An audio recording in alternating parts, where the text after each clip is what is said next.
ঢাকা একজনকে ধরে নিয়ে গেছে, মেরে মেরে গুম করে দিয়েছে, খবরও পাওয়া যায়নি।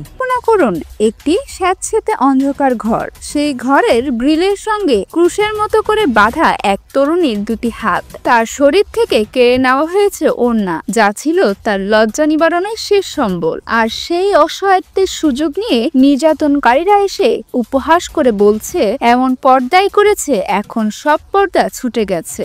এটি কোনো সিনেমার দৃশ্য নয়, এটি গুম কমিশনের প্রতিবেদনে উঠে আসা এক ভয়াল বাস্তবতার খণ্ডচিত্র, যা উন্মোচন করেছে গত এক দশকে বাংলাদেশের গোপন টর্চার সেলগুলোতে চলা অমানবিক নির্যাতনের এক অন্ধকার অধ্যায়। এই প্রতিবেদনে উঠে আসা নারীদের উপর নির্যাতনের চিত্র যে কোনো সভ্য সমাজকে লজ্জিত করবে। শুধু ওড়না কেড়ে নেওয়াই নয়, নির্যাতনের এক পর্যায়ে যখন ভুক্তভোগী তরুণীর মাসিক শুরু হয়ে যায়, তখন স্যানিটারি ন্যাপকিন চাওয়ার মতো একটি স্বাভাবিক বিষয়কেও বিকৃতি উল্লাসের খোরাকে পরিণত করত নির্যাতনকারীরা। এই মানসিক নিপীড়ন ছিল শারীরিক যন্ত্রণার চেয়েও ভয়ঙ্কর। তবে এই পৈশাচিকতার শিকার শুধু নারীরাও নন, পুরুষদের উপরও চলত মধ্যযুগীয় বর্বরতা। ছাদের হুকের সঙ্গে ঝুলিয়ে পায়ের আঙ্গুল মাটিতে ছুঁয়ে রাখা, কিংবা প্লাস দিয়ে আঙ্গুলের নখ উপড়ে ফেলা, কিংবা অন্ডকোষে ক্লিপ লাগিয়ে বিদ্যুৎ শক দেওয়া ছিল এক নিত্য নৈমিত্তিক ঘটনা।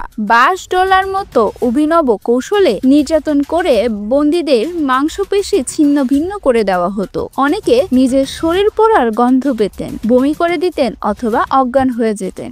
আনফোল্ডিং দ্য ট্রুথ শীর্ষক এই প্রতিবেদনে 253 জন ভুক্তভোগীর বর্ণনায় উঠে এসেছে র্যাব, সিটিটিসি এবং অন্যান্য গোয়েন্দা সংস্থার গোপন বন্দিশালার এই লোমহর্ষক বাস্তবতা। কিন্তু সবচেয়ে ভয়ঙ্কর প্রশ্নটি হলো, এই নির্যাতনের শিকার ব্যক্তিরা যখন তাদের শরীরে ও মনের ক্ষত বয়ে বেড়াচ্ছেন, তখন সেই নির্যাতনকারীরা কোথায়? অভিযোগ রয়েছে এই পৈশাচিকতায় জড়িত অনেক সদস্যই এখনো বহাল তবিয়তে নিজ নিজ বাহিনীতে কর্মরত। গত বছরের 15 সেপ্টেম্বর গঠিত গুম সংক্রান্ত তদন্ত কমিশন তাদের আনফোল্ডিং দ্য ট্রুথ শীর্ষক এই অন্তর্বর্তী প্রতিবেদনে যে চিত্র তুলে ধরেছে, তা শুধু কিছু পরিসংখ্যান বা তথ্যের সমষ্টি নয়, এটি 253টি ছিন্ন ভিন্ন জীবনের কোলাজ, যেখানে প্রতিটি পাতায় লেখা আছে অকল্পনীয় যন্ত্রণা আর না পাওয়া বিচারের দীর্ঘশ্বাস। এই প্রতিবেদনের লেখা যখন শেষ হয়, তখনও এর ভেতরের আর্তনাদগুলো যেন শেষ হয় না। সেগুলো